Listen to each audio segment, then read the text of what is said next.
5월 26일 화요일 정례브리핑을 시작하겠습니다.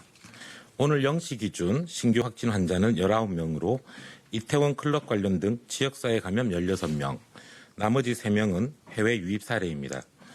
5월 26일 0시까지 발생한 확진 환자는 총 11,225명이며 이 중 1,275명이 완치되어 격리 해제되었고 681명의 환자들이 치료를 받고 있습니다. 이는 누적 진단 검사 83만 9,475건을 시행한 결과입니다. 총 사망자는 269명이고 어제 안타깝게도 2분이 사망하셨습니다. 고인의 명복을 빌며 유가족분들께도 깊은 위로의 말씀을 드립니다. 오늘 박능우 중대본 1차장 주재로 열린 중대본 회의에서는 관계부처와 17개 시도가 모여 코로나19 대응을 위해 협의가 필요한 사항에 대해서 토론하였습니다.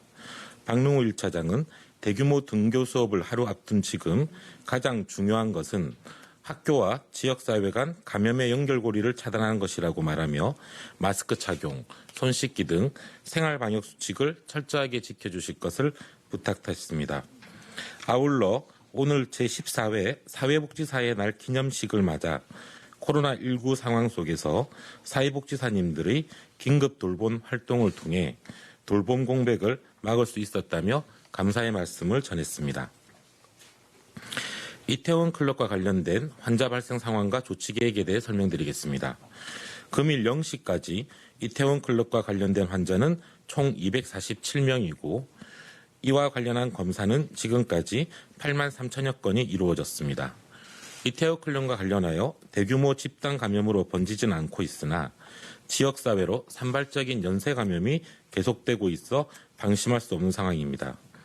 특히 30%에 달하는 무증상 감염자의 존재와 이들로 인해 조용한 전파가 발생되는 사례들이 반복되고 있어 방역당국의 역학적 노력만으로는 코로나19의 전파를 차단하는 것이 참으로 어렵다는 점을 다시 한번 확인하고 있습니다. 코로나19와의 속도전에서 가장 중요한 것은 확진 환자의 접촉자를 빠르게 추적하여 광범위한 진단검사와 신속한 격리 조치를 시행하는 것입니다. 콜센터, 교회, 피트니스 센터, 학습지 교사 등 20군데가 넘는 집단 감염의 위험 접촉자들에 대한 대대적인 검사를 시행해서 연쇄 감염을 차단하고 있습니다. 그러나 최근 환자가 발생하고 있는 PC방이나 노래연습장과 같은 다중이용시설에서는 이용자 확인이 늦어지면서 신속한 방역 조치가 어려워지고 있습니다.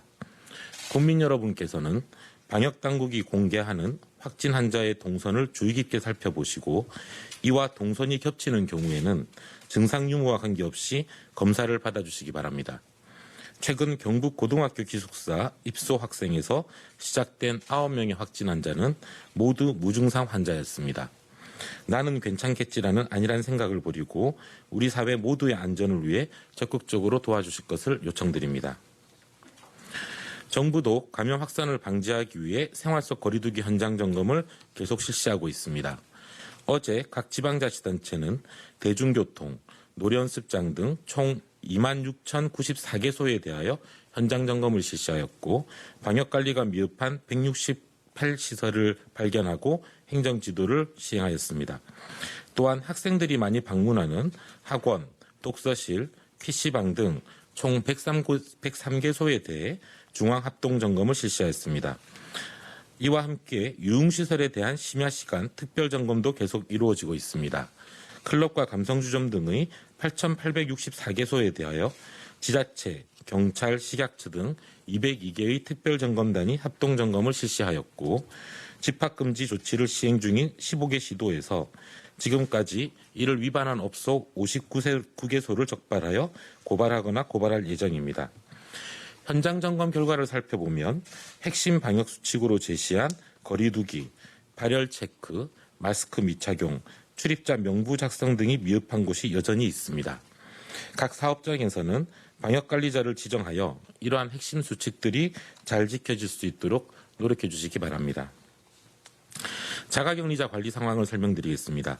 5월 25일 저녁 6시 기준으로 자가격리자는 총 33,468명입니다. 이 가운데 국내 발생은 4,246명, 해외 입국은 28,222명입니다.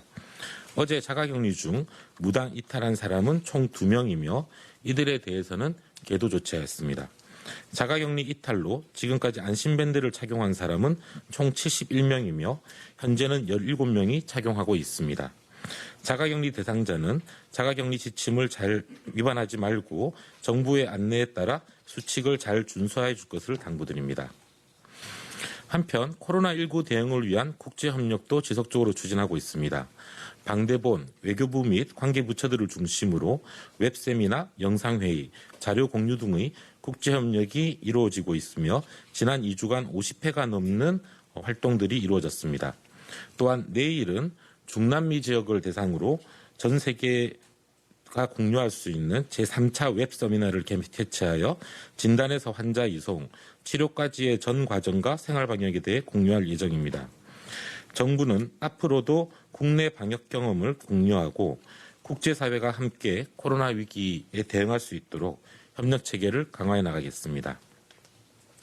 내일은 고등학교 2학년, 중학교 3학년, 초등학교 1, 2학년과 유치원생이 등교와 등원이 예정되어 있습니다. 겨울방학 이후 학교에서 오래간만에 만나는 학생들이 친구를 만난 기쁨에 마스크 쓰기나 거리 두기와 같은 방역 수칙을 소홀하게 할 우려가 있습니다. 아이들이 학교라는 공간에서 자신들의 일상을 계속 이어나가기 위해서는 우리 모두의 노력이 필요합니다. 선생님들은 학교에서, 부모님들은 가정에서 방역 수칙을 학생들이 잘 지킬 수 있도록 안내하고 교육해 주실 것을 부탁드립니다. 상황이 안정될 때까지는 학생들이 방과 후에 PC방이나 노래연습장 등의 다중이용시설 방문을 자제하도록 관리해 줄 것을 부탁드립니다. 방역당국도 교육당국과 협력하여 학생들의 건강과 학업을 보호할 수 있도록 최선을 다하겠습니다. 등교나 등원을 위한 방역 노력이 결실을 맺어 학생들이 좋은 추억을 계속 만들어갈 수 있도록 각자의 자리에서 방역수칙을 철저히 지켜주실 것을 다시 한번 당부드립니다. 감사합니다.